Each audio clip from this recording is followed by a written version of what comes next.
You have no job and no parents. I'm not scared of any threats from a housewife like you. You can't do anything with a pile of trash because it's just trash. I get how you feel now.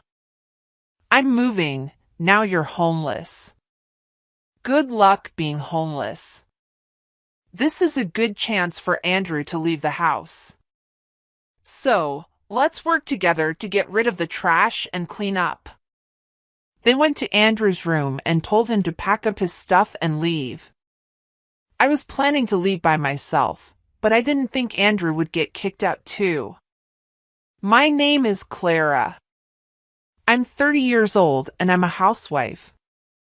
I recently married a man named Jack. He's 34 years old, 4 years older than me.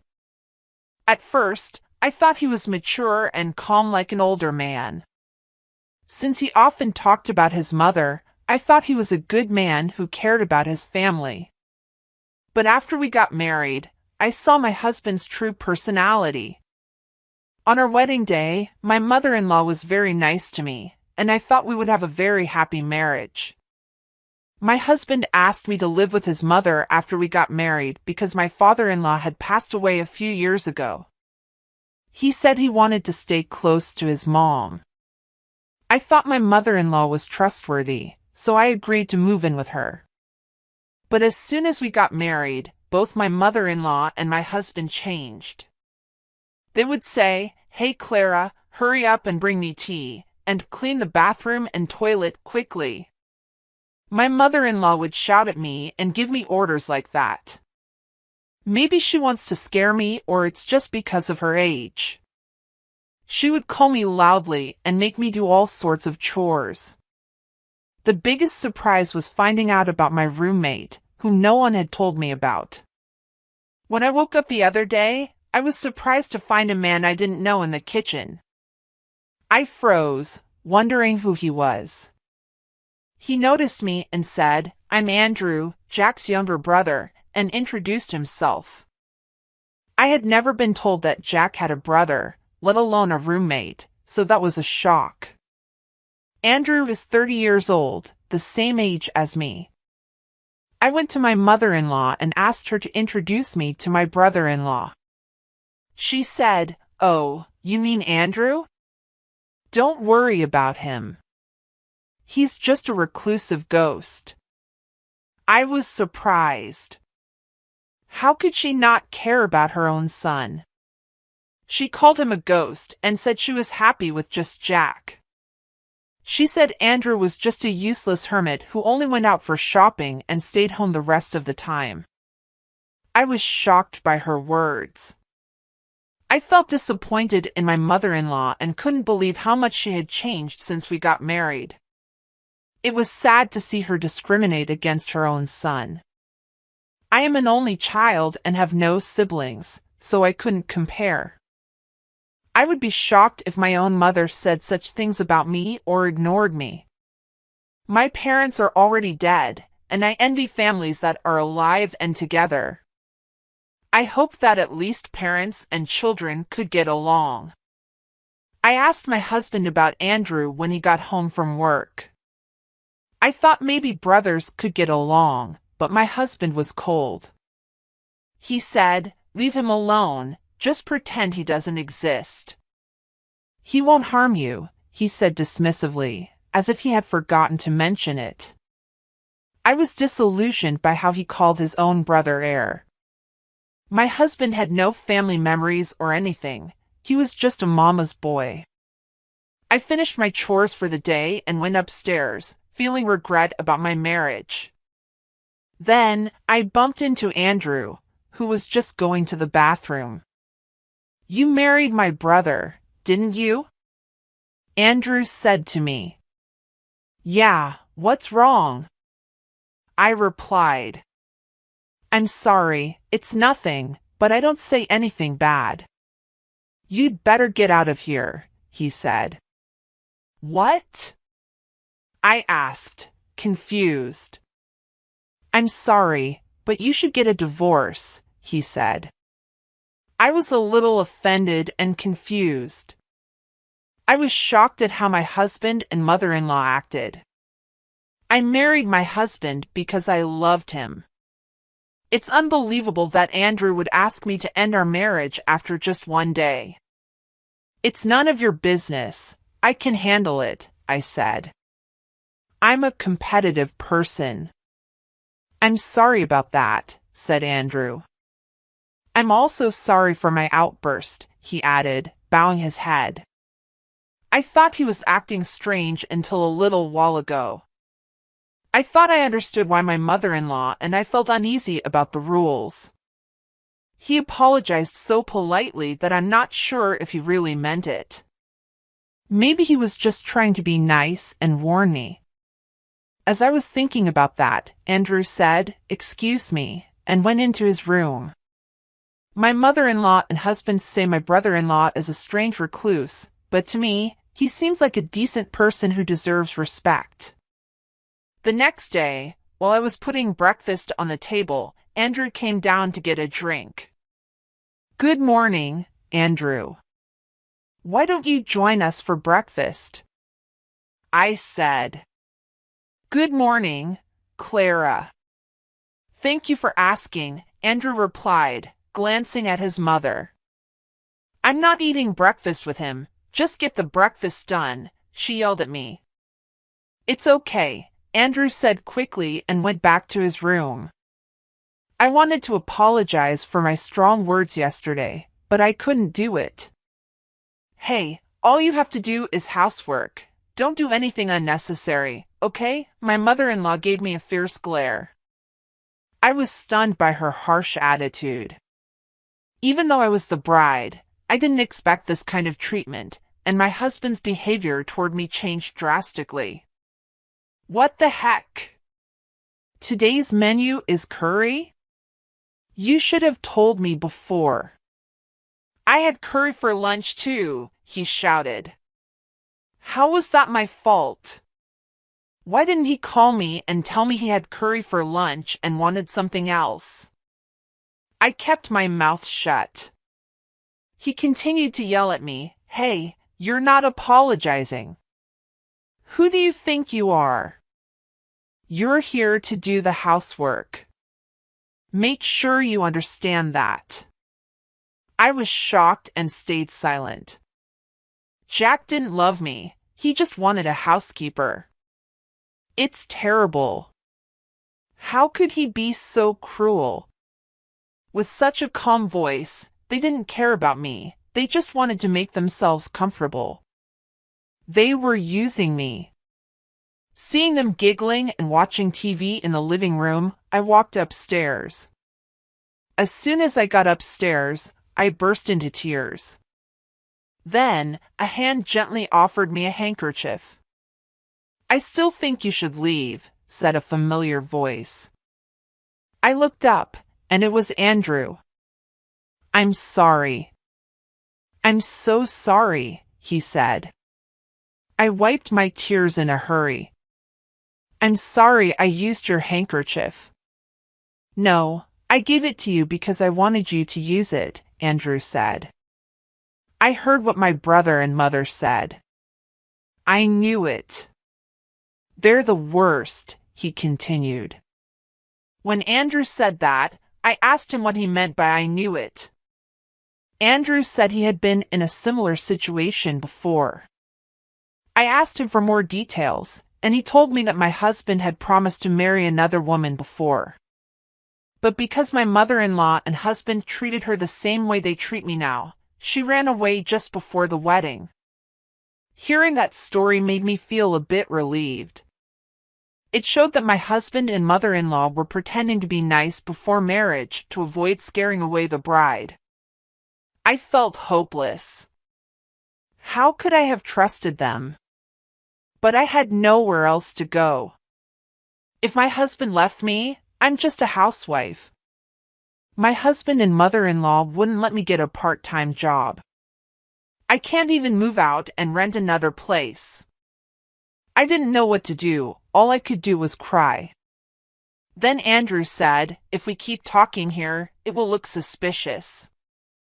Let's talk at a coffee shop next time, if you like." He handed me a piece of paper with his contact information on it and went back to his room. I was determined to get out of this house. I was thinking about how my struggle for survival had just begun. I told my mother-in-law I was going to the city office and then stopping by the supermarket on my way home. She warned me not to leave any chores undone. I made sure everything was perfect before leaving. She grumbled about not accepting it if I was late for dinner. I pretended to agree and went to the coffee shop where Andrew and I had planned to meet. I told Andrew that my parents were gone, so I couldn't rely on them anymore. I had canceled the house I was renting and quit my job. I told him I needed to start all over again. It's hard to move out of the house in this situation, especially with the work that keeps me tied up with my mother-in-law and husband from early in the morning until late at night. Andrew then asked me, "Clara, can you draw?" "Huh? What do you mean?" I replied, confused. "Oh, I see. So, can you?" "Yes, well, I went to art school before," I said. "Really? That's great." "Yes," he exclaimed. "But how?" I asked. Just in time, another mega artist is looking for an assistant. "You can do it remotely," Andrew said. "But I don't have a computer right now," I responded. "I'll lend you my computer that I'm not using right now," Andrew said. "Really? Thank you so much. But why do you have an extra computer? What do you do for a living?" I asked. "That's kind of you to ask. You don't think I'm just a recluse, do you?" No.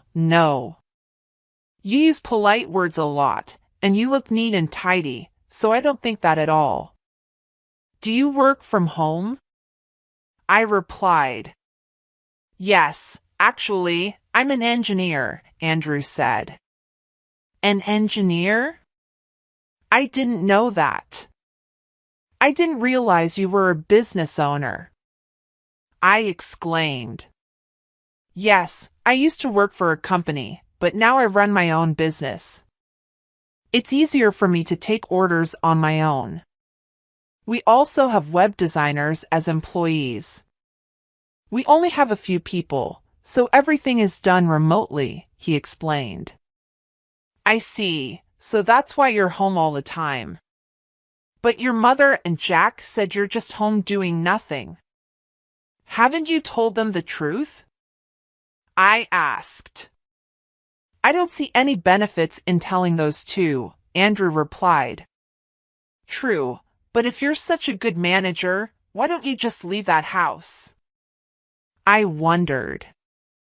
Andrew then shared his thoughts with me for the first time. "Let's not talk about me. I need to introduce you to the manga artist," he said. Andrew made a phone call right away, and soon a remote interview was set up for me. I was going to have an interview with the manga artist on Wednesday. My mother-in-law usually had lessons, after which she would go out with other participants, so I could do the remote interview then. I seemed to make a good impression in the interview and got hired immediately. Considering my situation, they said they would send the hiring documents in an envelope addressed to Andrew, so I was all set for the job. Next, we needed to find a place for me to stay. "I have a friend who works for a real estate agency. He can give you a good deal," Andrew told me. "Who is this guy?" "He seems to have all kinds of resources." Our search for a new place to stay went well, and we were able to sign a contract for a place that met my needs. Just when everything was starting to go smoothly, I had a fight with my husband one day. "Hey, where's dinner?" My husband woke me up while I was sleeping in the bedroom. He was a bit drunk, like he had just come home from drinking. "It's midnight. Besides, You said you didn't want to eat because you were going out for drinks, I said. Shut up. The king is home, and you don't even get up to greet him. Now you say you didn't make dinner. You're a bad wife, so useless. His words made me really angry. Do you have any idea how hard I've been working with your mother for you? How can you act so superior to me? That's because you're my wife. A wife should support her husband, and your job is to take care of the house. If you can't do your chores, don't go against me. A wife who can't do the housework is just like trash, my husband said. As he said this, I heard the door open. My mother-in-law entered in an awkward way.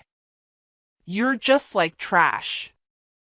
Andrew is also trash, and this place looks like a dump, my husband sneered, as my mother-in-law agreed. Yes, let's unburden ourselves of the oversized trash, he added. What did you just say? I asked him. He opened the drawer and pulled out a piece of paper. This is what I mean. It's divorce papers. You're no good to me anymore. I'm going to find another wife who can take your place. That's why I'm divorcing you.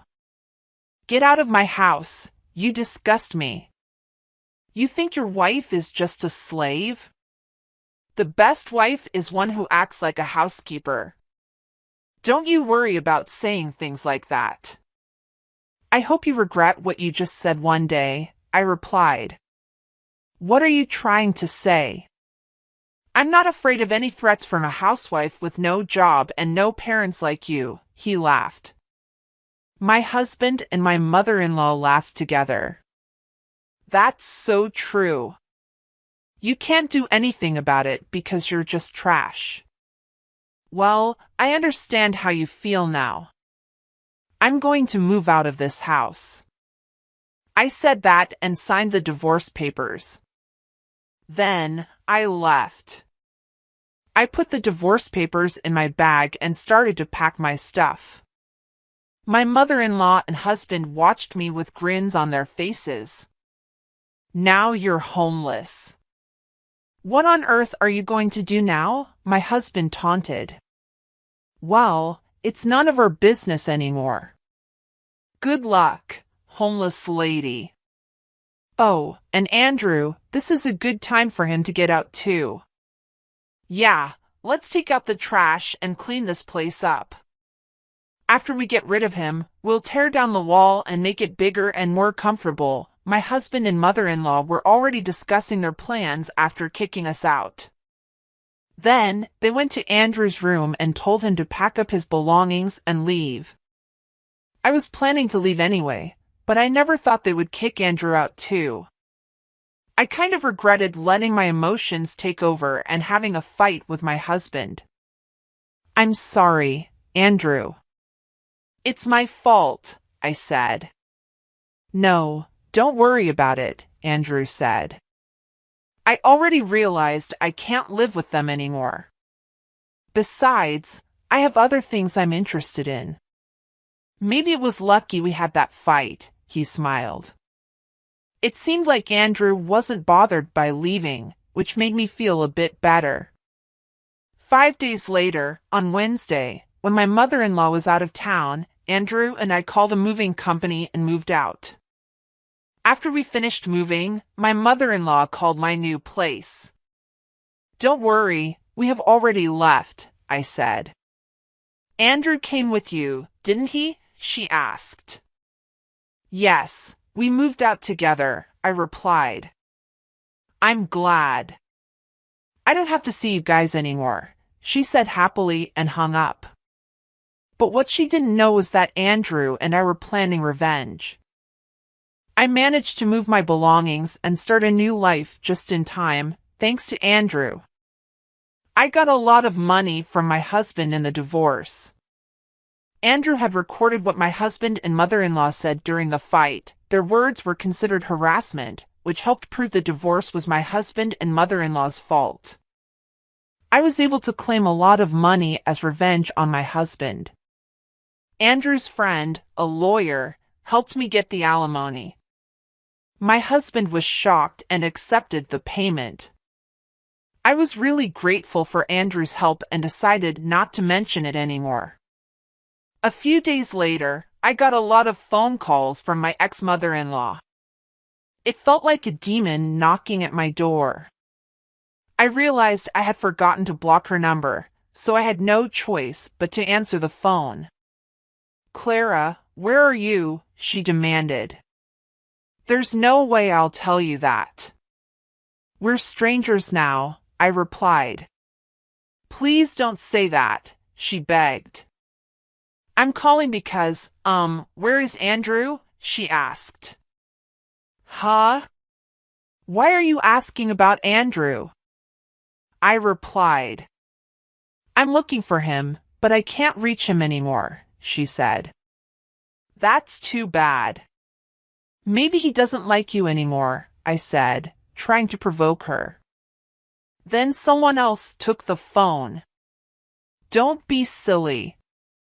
You two moved out together. You must know where he is. You're a bunch of jerks." I didn't know where Andrew was, but I wasn't going to tell them. "I'm afraid I don't know." "You'll have to find him yourself," I said. "Where the heck are you anyway? You don't have a home, a job, or a place to live. If you're willing to beg, I might let you come back, but you'd have to be my housekeeper," she said. "Who's coming back to you? I have a job and a place to live." "I'm not going back to you," I replied. "That's a lie," she shouted. My ex-husband was surprised because he didn't know I could get everything sorted out so quickly. I didn't bother to correct him. "Please don't call me again." "If you call me or come near me, I'll call the police," I said, and then hung up the phone. I blocked my mother-in-law's number right away. I had already blocked my ex-husband's number. They were so panicked because they had just realized something important. They thought my father-in-law had left them a lot of money, but it was Andrew who had been sending money to his mother's account every month. My mother-in-law thought Andrew was just a lazy person with no job. They couldn't believe that the bank had divided my father-in-law's inheritance. When Andrew was kicked out of the house, he stopped sending money. That's why there were no more transfers at the expected time. They must have finally realized who had been providing the money, but it was too late. Andrew had already cut ties with his mother and brother. My ex-husband had no money to pay alimony, and my ex-mother-in-law was living off the money Andrew sent every month. If the money stops coming in, she's going to be in a lot of trouble. Well, they both got what they deserved. I don't feel sorry for them at all. By the way, Andrew bought a nice apartment in New York and is living there comfortably. Why is he so rich? Why did he send money to his parents and stay there all those years? It's because he made a promise to his father. Unlike his mother, Andrew's father loved him a lot. Even though his mother and brother treated him badly, he stayed because of his father's wish. His father told Andrew, "You may not like your mother and brother, but they are important family members to me. So after I pass away, please take care of them too." To keep his promise to his father, even though he was bullied, Andrew secretly sent money to support his mother and brother. It's terrible that his mother and brother, who kicked out such a kind-hearted person like Andrew without knowing the truth, are the worst. I met Andrew once after we moved out. He said he had made a promise to his father, and I agree with him. I hope he can move on. I was feeling hopeless after being tricked by my husband, but luckily Andrew saved me. I believe he is an important person in my life, and I wish him happiness. 2 years later, Andrew asked me to marry him. He proposed to me, but that's another story. It's horrible how a nice person can change so much after getting married. That's a marriage scam, isn't it? I'm glad my brother-in-law is a very reliable person, and now I'm married to him.